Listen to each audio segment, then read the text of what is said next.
Oh my god. There's so many problems with crypto. The crypto. Cryptocurrency. Cryptocurrencies. Crypto. There are so many scams. Crypto dating scams. Cryptocurrency schemes. $1 billion has been lost in crypto scams. As a consumer, it is incredibly difficult to use crypto and not suffer the tax calculus that comes with it. And with crypto, you have to really stay on top of trends so that no one digitally comes and robs you and scams you. But hey, crypto actually solves or helps solves some problems in the world better than current solutions. Let me explain. Do refugees need money? I'm serious. Shouldn't all their needs be provided for at the refugee camp? It's not like the typical refugee camp is undersupplied and understaffed. Global refugee numbers have risen from 42.5 million to 82.4 million people in the last decade.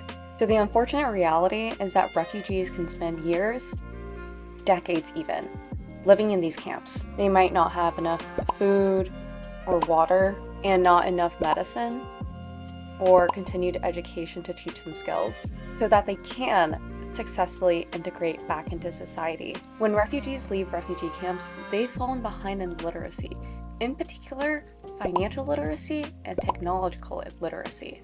There is an organization called the Refugee Integration Organization, shortened as RIO, that specifically helps refugees integrate into society.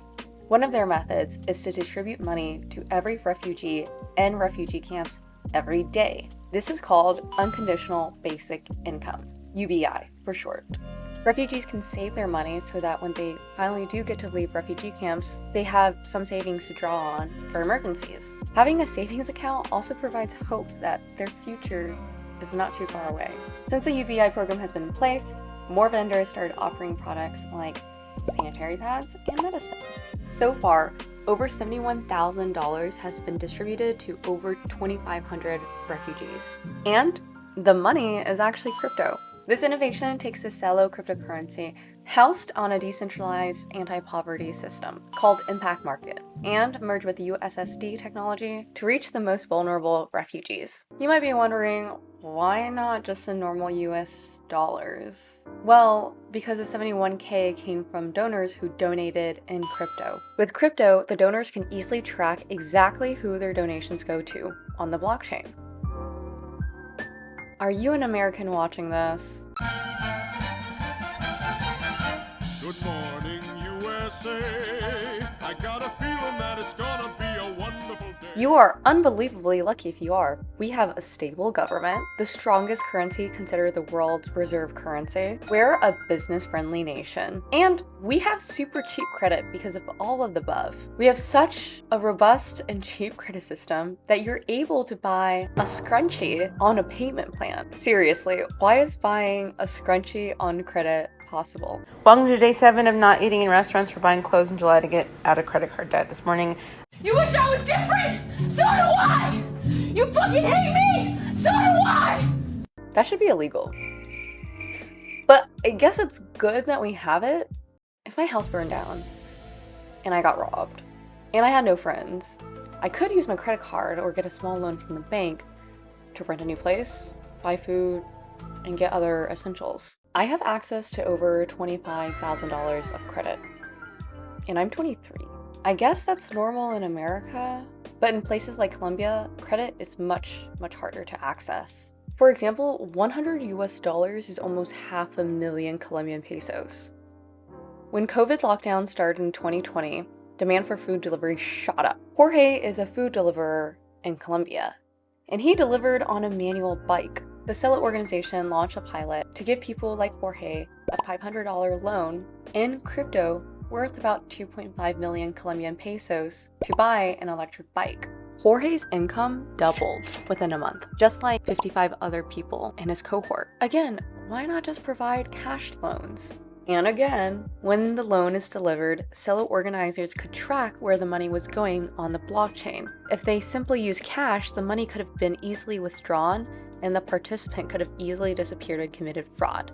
And this pilot would have failed. And no one could ever benefit from a loan like this again to double their income within a month. Because this loan was so successful, more than 300 Colombians have benefited since with new loans. The increased earnings from the loans today exceeds $400,000. You can learn more on this website.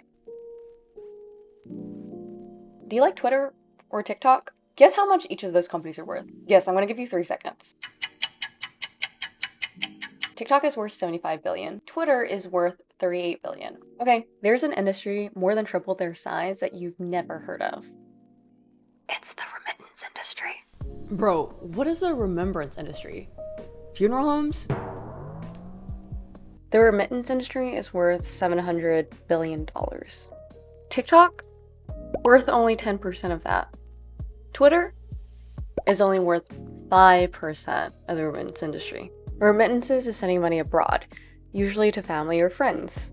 The UN estimates that in 2018 alone, $689 billion was sent home by over 200 million migrant workers, of which $529 billion went to developing countries.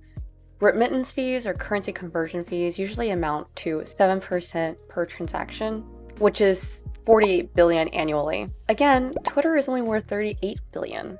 Sometimes these fees consume 15 to 20% of the amount remitted. I've been sending money abroad for less than 1 cent per 100 transactions. All thanks to crypto technology. When I use PayPal to send money internationally, there's at least a $4.99 base charge, and there's not very generous conversion fees on top of it. I prefer crypto, and here's an example of a non-US remittance. Beam & Go helps Filipino workers in Singapore buy essentials for families back in the Philippines. A pilot was launched to help 30 customers use crypto to send money. Quotes from 2 of these users are, "I like how we can use Celo in sending money. If you have a better rate, I will definitely use it in the future." This is by Mary Grace, a Filipino living in Singapore. I hope Beam & Go has this kind of remittance in the Philippines. It feels easy and secure now. Sarah Bell, Filipino living in Singapore. Thank you for watching, and thank you to my sponsor, Celo, the biggest social good crypto ecosystem in the world. Most crypto technologies are not mobile focused. Celo is mobile focused though. 83% of the world has access to a smartphone, but only 50% have access to a laptop. Celo is serving that 33% who have access to a smartphone and thus mobile powered technology, but not access to a computer.